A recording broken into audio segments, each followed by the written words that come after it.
안녕하세요. 저는 30대 중반 돌싱이고 아이는 없습니다. 지금은 수원에 있는 한 오피스텔에 자가로 혼자 살고 있고 작지만 연수익 1억 이상은 내고 있는 유통사업 하고 있어요.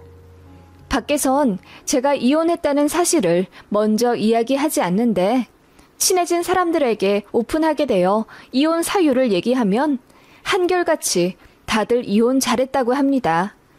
저는 사업하는 사람들끼리 하는 동호회에서 만난 한 남자와 연애하다 결혼했습니다. 저랑 업종은 다르지만 말이 잘 통해서 몇 번 더 만나고 그러다 보니 자연스럽게 정이 싹 트더군요. 남자가 저보다 잘 벌기도 하고 또 집이 교육자 집안이라 들었는데 시아버지가 중학교 모 과목 선생님, 시어머니는 학원 선생님 하셨어요. 연금 때문에 노후 준비는 잘 되신 편 같았고요. 저희 집은 아빠가 일찍 돌아가셔서 엄마 혼자 저와 제 동생을 키워주셨는데 사업이 잘 되셔서 현금이 좀 있는 집안이에요. 제가 알기로 엄마가 갖고 계신 부동산만 거의 30억 정도 된다고 들었거든요. 저희 결혼한다고 했을 때 양가에서 반대 없이 수월하게 진행되었습니다. 다만 결혼하고 바로 합쳐 살지 못했어요. 저는 수원에서 사업하고 있었고 전 남편은 사업체가 일산이랑 남양주에 있었어요. 그래서 결혼하고 한 1년 정도는 따로 살았네요.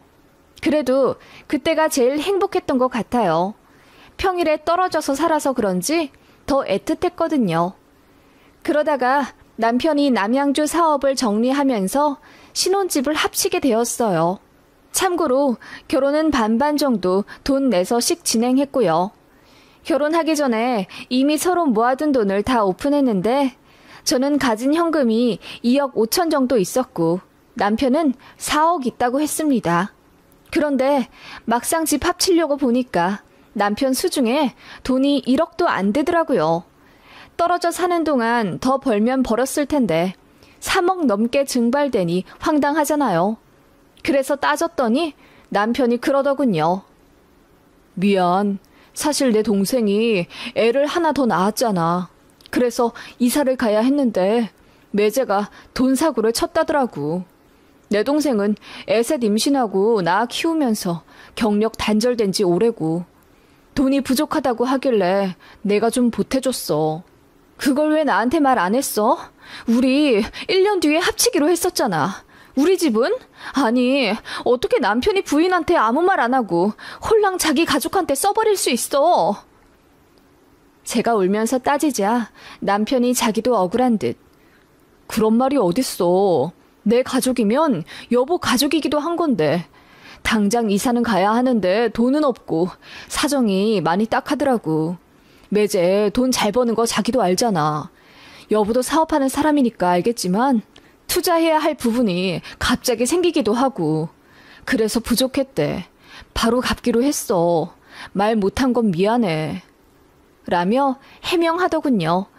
신호 남편도 사업을 하던 사람이고 나름 잘 번다고 들었는데 갑자기 이사를 가게 되었다고 하더군요. 그걸 제 남편은 아이 낳으면서 집 넓히느라 그렇다고 하던데 나중에 알고 보니 평수는 똑같더라고요. 그래서 더 캐물어 보니 남편이 이실직고 했어요.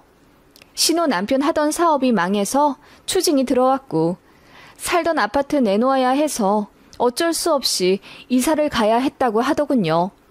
그래서 저 모르는 사이 시댁에서 가족회의가 열렸고 당장 현금 유통할 수 있는 제 남편이 신호한테 돈을 대줘 임시 방편으로 빌라를 해준 거였어요. 정말 황당했죠. 그걸 시어머니도 신호도 저한테 이야기하지 않은 거였어요. 제가 너무 열받아서 노발대발 화를 냈고 이럴 거면 이혼하자고 난리를 쳤더니 그때 시어머니가 저한테 찾아와 울며 비셨어요. 미안하다. 니들 신혼집에 들어갈 돈인 거 알았지만 우리 딸도 사정이 너무 딱해서 내가 좀 도와달라고 그랬다. 니들 돈 잘 벌잖니. 미안한데 한 번만 넘어가 주련. 사위더러 돈 꼭 갚으라고 할게. 그리고 나도 너한테 잘하마. 응? 그렇게 제 손 꼭 잡고 말씀하셨고 신우도 저한테 전화 걸어 미안하다고 사과하더라고요. 어차피 벌어진 일 뭐 어떻게 하겠어요. 제가 알아도 빌려줘야 했을 돈 같아서 그냥 넘어가기로 했습니다. 다만 남편 돈 관리는 제가 하기로 했죠. 그리고 따로 사는 걸 빨리 정리해야겠다 싶더라고요. 그래서 제가 모은 돈이랑 일부 대출받아서 아파트 알아보고 있으려니 친정엄마가 제 사정 아시고 도와주고 싶다 하시더군요. 안 그래도 결혼할 때 얼마 해주시겠다고 한 돈이 있는데 제가 괜찮다고 했거든요. 저희 부부끼리 부모님한테 손 안 벌리고 살자고 한 다짐이 있어서 양가에서 1원도 받지 않았어요. 그런데 집 문제가 걸리니 엄마가 도와주시겠다는 걸 차마 뿌리치지 못하겠더라고요. 그래서 친정엄마께서 아파트를 하나 해주셨습니다. 다만 제 명의로 하기로 했고 제 사업체 근처에다 마련해 주셨죠. 몰래 시댁에 돈 퍼준 김서방에 대한 나름 친정엄마의 복수였습니다. 신축 아파트인데다 브랜드라 커뮤니티 시설도 좋았어요. 롯데캐슬이었거든요. 친정엄마한테 어찌나 감사하던지요. 그 집에서 잘 살면서 행복한 가정 꾸리는 것이 최고의 효도라고 생각했습니다. 그런데 그 집으로 이사와 1년 반 만에 이혼을 하게 되었네요. 엄마는 이혼 잘했다고 칭찬하시지만 전 아직까지도 엄마한테 참 많이 죄송해요. 문제의 발단은 시댁에서 저희 집으로 집들이를 오면서부터였습니다. 신혼의 가족 5명, 시부모님 2분, 시이모네 가족까지 10명 정도가 저희 집에 오셨어요. 남편이랑 저랑 분주히 요리해 대접해드리고자 노력했네요. 시어머니가 저희 집 오자마자 눈이 휘둥그레해지며 세상에, 이 집은 무슨 대궐 같다. 벽이 대리석이야? 조명도 어쩜 이리 화려한지. 라고 놀라시더라고요.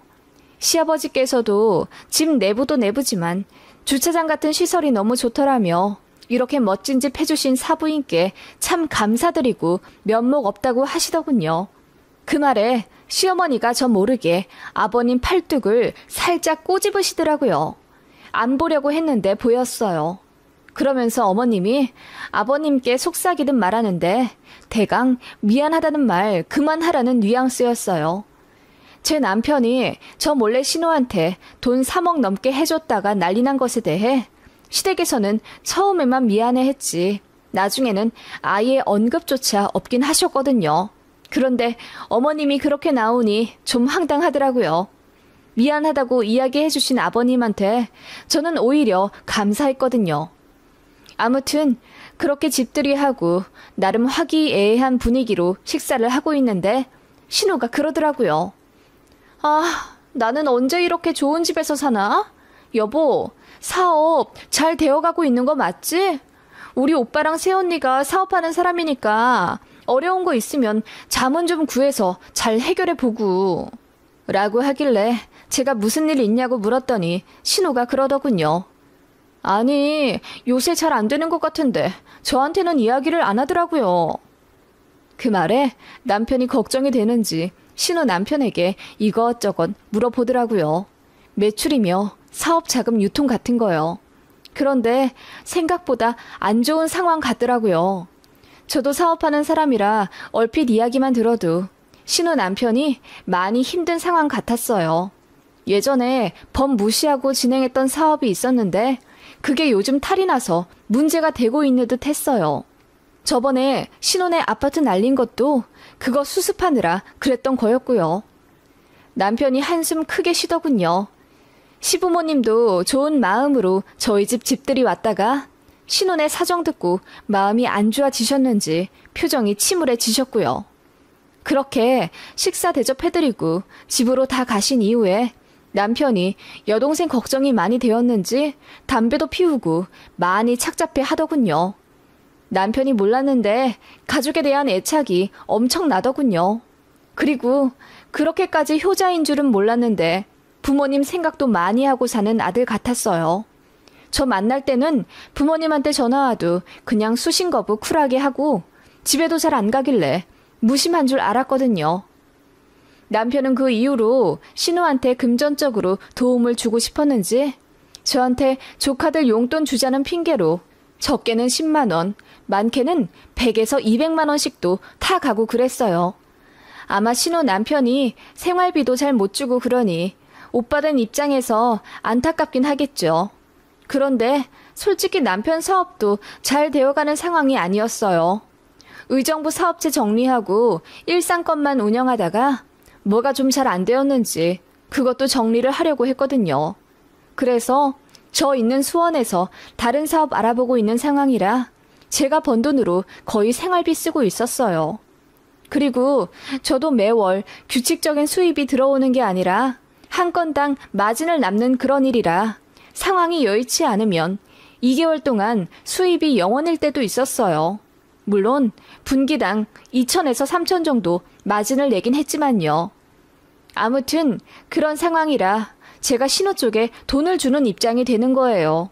이게 한두 달로 끝날 것도 아니고 신혼의 사업이 어떻게 일어날지 모르는데 마냥 퍼줄 수도 없는 상황이니 저도 나중엔 불만이 생기더군요. 언제까지 아가씨한테 퍼줄 거야. 돈 갚기는커녕 계속 우리가 주고 있잖아. 그 말에 남편이 더 서운해 하더군요. 제가 너무 정이 없대요. 그리고 신혼애가 나중에 더 잘 살게 되면 우리한테 도움을 줄지도 모르는 일 아니냐 하더군요. 모르겠더라고요.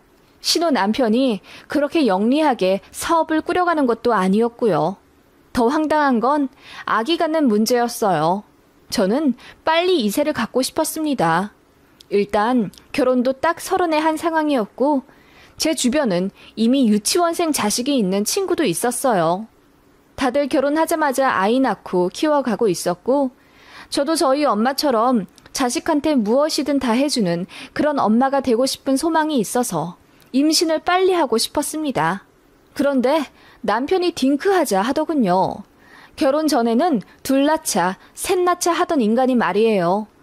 왜 그러냐 했더니 신혼에 셋 낳아 아둥바둥 키우고 있는 거 보니 마음이 바뀌었대요. 아이 낳으면 하고 싶은 거 못하고 살 텐데 너무 답답하겠다 하더군요. 그러면서 지 조카한테는 어떻게든 다 퍼주려고 하던 사람이었습니다. 자기 수입은 없으면서 조카들 만나면 어떻게든 돈 더 주려고 자동차 글로브 박스까지 뒤져가면서 10,000원, 50,000원 꾸깃꾸깃 찾아 쥐어주더군요. 조카들한테 성심성의껏 놀아주기도 하고요. 땀을 뻘뻘 흘리며 깔깔 웃고 놀아주는 사람인데 정작 본인 아기는 낳기 싫다니 이해가 안 가더군요. 아무튼 남편과의 이세 문제도 향후 이혼 사유가 되긴 했었죠. 그치만 결정적인 건 바로 시어머니였습니다. 시모가 일전에 저희 집들이 할 때 와서 저희 집이 좋다고 감탄하고 갔다고 했잖아요. 그래서 그런지 저희 집에 자주 오려고 하시더라고요. 어머님 혼자 오시는 게 아니라 꼭 신우랑 시조카 셋까지 다 불러서 오십니다. 시댁이랑 신우집은 10분 거리이고 저희 집이랑은 차로 1시간 정도 거리예요. 신우가 운전을 잘해서 그런지 어머님이 꼭 신우까지 데리고 오시더라고요. 저희 집은 부부끼리 살던 공간이라 집에 위험한 물건이 많아요. 긴 스탠드 조명이라든지 유리로 만든 장식품들이 많은데 시조카들이 고만고만한 나이다 보니 오면 싹 치워놔야 합니다. 그래서 애들이 집에서 무지하게 뛰어요. 결국 시조카들 2번째 방문에 아랫집에서 민원이 들어오더라고요. 시어머니는 저한테 괜찮지? 가족이잖아. 시조카라고 생각하지 말고 네 조카라고 생각해. 시자 붙이면 정만 안 붙지 뭘. 그리고 네 자식처럼 생각해주면 더 좋고 얼마나 이쁘니? 잘해주면 다 기억하고 나중에 갚아줄 거야. 용돈도 주고 나중에 학비도 대주고 그러면 애들이 외삼촌 외숙모사랑 왜 모르겠니? 당연히 효도하겠지. 라고 하시더군요. 신우도 처음에는 쭈뼛쭈뼛 불편해하더니 2번인가 3번째 저희 집 왔을 때에는 아예 핸드폰 충전기랑 본인 노트북까지 들고 와서는 편하게 있더라고요. 나중에는 신우가 저한테 전화해서 새언니, 나 언니 집으로 우리 셋째 기저귀랑 분유 좀 시킬게. 매번 힘들게 가져가는 것도 좀 그래서 언니 집으로 시켜놓고 거기서 편하게 쓰려고. 라고 하더군요. 정말 황당했습니다. 아무튼 그렇게 신혼애가 자꾸 쳐들어오니까 저도 스트레스 많이 받기 시작했어요. 저도 참 무신경한 성격이고 무덤덤한 타입이라 집에 누구 오는 거 별로 안 불편하거든요. 근데 신혼애랑 시모가 오는 건 정말 싫어지더군요. 손님이 아니라 집주인 행세를 한다고 느끼면서부터였던 것 같아요. 그래서 주말에 그냥 바쁘다는 핑계로 남편 불러 제 친구들 모임에 데려가고 캠핑 다니고 그랬습니다. 집에 있으면 시댁 식구들이 그렇게 자꾸 쳐들어오니까요. 그렇게 한 두세 달 신혼에 못 오게 했더니 나중엔 비번을 알려달라 하더군요. 저희 없을 때 들어와서 좀 쉬다 간다고요. 어이가 없어서 그건 절대 안 된다고 했습니다. 그랬더니 신호가 삐지더군요. 가족끼린데 뭐 어떠냐고 하면서요. 남편도 불만 어린 표정을 지으며 자기 여동생한테 비번 알려주고 싶어 하길래 제가 이 집 사준 우리 엄마도 집 비번 알려달라는 말을 안 하셨는데 왜 내가 신우한테 집 비번을 알려줘야 돼? 라고 따지듯 물으니 할 말 없는 듯 입 꾹 다물고 있더라고요. 누가 봐도 기분 나쁘다는 표정이었죠. 이래저래 짜증이 나서 남편이랑도 자주 다투게 되었습니다. 그걸 시어머니도 알게 되셨는지 한동안은 집에 안 오시더군요. 이제야 눈치 좀 보시나 싶었는데 명절에 시댁 갔다가 이런 소리를 들었습니다. 우리가 안 가니까 허전하지?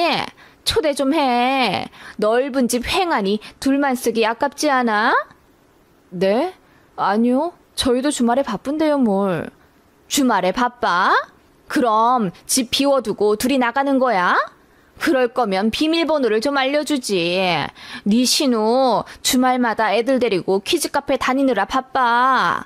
집은 좁고 애들은 북적대니 밖에 나가야지. 근데 그거 알지? 애 셋 데리고 밖에 나가면 돈 엄청 든다. 어머님이 그렇게 이야기하시더군요. 집 비번을 알려달라니 그게 말이 되나요? 그래서 저번에도 신우가 비번 이야기했는데 절대 안 알려줄 거라고 했다가 남편이랑 싸웠으니 그렇게 아시라 했어요. 신혼애한테 용돈은 줘도 집 비번은 못 주겠다 하니 시모가 민망한 듯 웃더군요. 솔직히 뭐 하나 보태준 거 없이 계속 나가기만 하는 시댁이라 염치 없게 느껴지더라고요. 점점 정도 떨어져 갔고요. 그래서 거리를 두려고 하니 신우랑 시모가 귀신같이 알아채고 그때마다 살살거리며 과일이며 채소며 보내주고 그러더라고요. 여간 여우들이 아니었습니다. 그런데 정말 제대로 황당한 일이 하나 있었죠. 신혼의 윗집에서 공사를 했는데 에어컨 쪽을 잘못 건드렸던지 신혼의 집으로 물이 줄줄 샜다고 하더라고요. 그래서 바닥이 엉망인데다 습해서 곰팡이가 바로 생겼다고 하더군요. 그래서 아예 신혼의 집까지 공사를 해야 할 상황이 되었는데 막내가 워낙 어리다 보니 갈 데가 없나 보더라고요. 시댁 들어가려니 시댁도 방이 2개뿐이라 여의치 않고 그래서 생각난 게 저희 집인가 보더군요. 신우가 저한테 바로 이야기하긴 뭐했는지 제 남편한테만 호소했고 마음 약한 남편이 바로 오라고 했대요. 저는 몰랐죠. 밤 늦게까지 발주 처리하고 집에 왔더니 신혼의 가족이 다 와 있어서 엄청 놀랐습니다. 그래서 이게 무슨 일이냐 했더니 그제야 남편이 자초지종 얘기해주며 저더러 2주만 참아달라 하더군요. 어이가 없어서 눈물이 다 나더라고요. 시주카들은 넓은 집 와서 신났다고 뛰어다니고 신우는 말로는 미안하다고 했지만 이미 제 옷까지 꺼내 입은 상태였습니다. 시어머니도 다음날 와서는 미안하다 대신 집안일 해주겠다 하시며 아예 캐리어 끌고 오셨습니다. 그렇게 시댁 식구들과 말도 안 되는 동거를 2주간 하게 되었고 저는 너무 스트레스 받아서 호텔에서 이틀 정도 자고 그랬어요. 내 집 놔두고 내가 왜 이래야 하나 싶긴 했는데 신혼의 애들이 워낙 어리다 보니 나가라고 할 엄두가 안 나더군요. 그렇게 약속된 2주가 지났죠. 이제 나가시겠거니 했는데 신우가 주말 지나고 간다고 하더군요. 여기가 너무 좋다고 우리 큰애랑 둘째가 집에 안 간대요. 어떡해요? 하면서 깔깔거리고 시어머니도 짐 쌀 기미를 안 보이더군요. 그래서 제가 참다 못해 이제 가주셔야겠다고 딱 잘라 말했습니다. 그러자 시어머니가 팔자 눈썹을 하며 애원하듯이 그러지 말고 조금만 더 있게 해주지 그러니? 짐도 다 갖고 온 상태라 거의 이사 수준이야. 네 신혼집이 공사가 다 되긴 했지만 바로 가기도 뭐한데 며칠만 더 있다 갈게. 응? 가족끼리 그래도 되잖아. 며칠이요? 2주 꽉 채워 지내셨는데 제 생각도 좀 해주셔야죠. 아랫집에서는 계속 민원 전화 오는데 어머님이랑 아가씨는 애들 말릴 기색도 안 보이고 너무 힘들었어요, 솔직히. 그럼 내가 매트를 주문해서 깔게. 그럼 되지? 네? 무슨 매트를 깔아요? 저희 부부는 애도 없는데. 그렇게 꼭 선을 그어야겠니? 나도 이젠 못 참겠다. 시조카가 남이야? 내가 저번에 말했잖아. 니들 애라고 생각해주면 좋겠다고. 애들이 좁은 빌라 살다가 너희 아파트 와서 행복해 하잖니. 네 신호 빌라 근처엔 놀이터도 없어. 여긴 키즈 카페 안 가도 아파트 실내에 애들 노는 곳도 있고 놀이터도 몇 개나 있고 그러니 얼마나 좋아. 애들 딱하지도 않아? 그렇다고 아가씨네 사정만 봐드리기엔 제 입장도 있잖아요. 저도 집에서 편하게 쉬고 싶어요. 너무 스트레스 받는다고요. 네가 우리를 남이라고 생각해서 그러는 거야. 그러지 말고 애들 다 클 때까지만 니들 집에서 좀 살게 해줘라. 응? 막내 초등학교 들어갈 때까지만. 그 말에 저는 경악할 수밖에 없었죠. 네? 저희 집에서 살겠다고요? 절대 그렇게는 못하죠. 그게 말이 된다고 생각하세요? 그럼 저는요? 저희 부부는 뭐 안방까지 내줘야 해요? 왜 말이 안 되니? 가족끼리 힘들면 돕고 살 수도 있지. 우리 사위가 요새 일이 잘 안 돼서 그래. 전 그러면 우리 딸네 집을 싹 치워놓을게. 거기를 네 집처럼 써. 어차피 니네 공장이랑도 가깝지 않니? 오고 가고 하기에 우리 딸 집이 너한테 편할 것 같은데. 듣자 하니 정말 너무하시네요. 뭐 우리 집이랑 아가씨 집을 바꾸자는 말이세요? 제가 언성 높여 이야기하니 멀리서 모른 척하던 신우가 그제야 다가와 본인 엄마를 말리더군요. 엄마, 새언니가 오해하겠어. 나는 그러자고 한 적 없어요. 우리 엄마가 그냥 내가 딱해서 그렇게 이야기한 거예요. 그리고 언니가 그렇게까지 우릴 짐짝처럼 여기고 있을 줄은 몰랐네요. 다신 안 올게요. 뵀죠? 신우가 기분 나쁜 티를 내더니 그렇게 짐을 신경질적으로 싸더군요. 2주간 먹여주고 재워줬더니 황당해서 참을 수가 없었습니다. 남편은 모든 상황을 허수아비처럼 지켜만 보고 있더군요. 저만 나쁜 년이 되어 있더군요. 왜 아무 말 안 해? 무슨 말이라도 좀 해봐. 내가 무슨 말을 하겠어. 솔직히 나도 당신한테 많이 서운해. 우리 가족한테 매번 그렇게 선을 그어야 시원하겠어? 그 말에 저는 마지막 남은 이성의 끈이 끊어지는 것 같더라고요. 선? 내가 선을 그었다고? 선을 그어서 네 동생이랑 네 엄마랑 줄줄이 애들 달고 우리 집에 2주나 있게 해줬겠냐? 라고 소리를 질렀습니다. 그 말에 신우랑 시모가 놀라 입을 다물지 못하더라고요. 그러더니 둘 다 저한테 다가와서는 삿대질을 하는 겁니다. 제가 말을 심하게 했대요. 누가 더 심한데요? 남의 집에 애들 데리고 짐 싸들고 와서 2주나 먹고 자고 하게 해줬더니 이상하게 남은 나쁜 년이 되네요. 새언니, 저번부터 진짜 내가 참았는데 왜 자꾸 우리를 남 취급하는 거예요? 남이 아니면 뭔데요?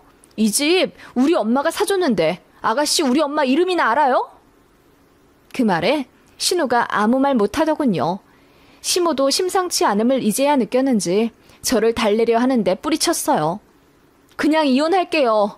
결혼하고 나서 시댁으로 돈 줄줄이 나가는 것도 이제 못 참겠고 가족이랍시고 나만 일방적으로 배려해야 하는 이 이상한 집안도 너무 질리네요. 그 말에 남편이 기함을 하며 진심이냐고 묻더군요. 진심 맞으니 네 가족 다 데리고 꺼지라고 했습니다.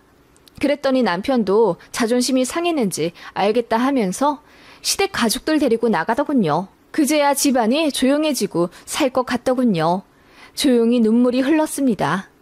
그리고 전화기 들어 친정엄마한테 다 이야기했죠.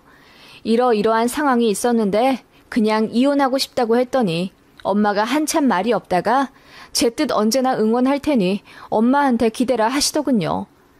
그렇게 이혼했습니다. 남편은 시원하게 집 박차고 나갈 땐 언제고 이혼 안 하겠다고 뻗팅기더군요. 그래서 변호사 사서 소송 걸었습니다. 남편이 저 몰래 시댁에 돈 준 것만으로도 이미 상대 유책이 되었습니다. 그런데 더 황당한 건 뭔지 아세요? 남편이 저 몰래 정관 수술을 하려고 했더군요. 애 갖기 싫다고 한 것도 지 조카들을 자식처럼 키우고 싶었나 봅니다. 게다가 사업도 저 모르게 완전 말아먹고 있었더라고요. 몰락하는 배에서 빨리 탈출한 거나 다름없죠. 솔직히 남편 사업 잘 안 돼도 제가 먹여 살리면 그만입니다. 그런데 남편이나 시댁 인성을 보면 그럴 필요가 전혀 없어 보여요. 시댁은 제가 돈 때문에 헤어지는 거라며 저를 성물 취급하더라고요. 그래야 본인들의 구질구질함이 조금이라도 가려지니까요. 아무튼 남편 유책으로 승소했고 애가 없는 관계로 아주 심플하고 빨리 끝났습니다. 그런데 판결 나기 얼마 전부터 시무랑 남편이 눈물을 흘리며 저를 잡더군요. 저희 엄마가 소리를 지르며 떼어냈습니다. 저희 엄마 남편 없이 사업 일구고 애들 키워서 성격 엄청 강하시거든요. 엄마가 호랑이처럼 소리 지르자 시모가 움찔하더니 그 다음부터는 연락 안 하시더군요. 아무튼 그렇게 끝났어요. 저도 사업하는 사람이라 참 많은 케이스를 겪고 이런저런 사람들 많이 만나봤지만 진짜 10길 물속은 알아도 한길 사람 속은 모른다는 게 맞는 말 같아요. 호구로 물주로 평생을 살 뻔했는데 그래도 빨리 빠져나와 다행이라고 생각이 듭니다. 좋은 사람 또 만날진 모르겠지만 한동안은 연애 생각도 없네요.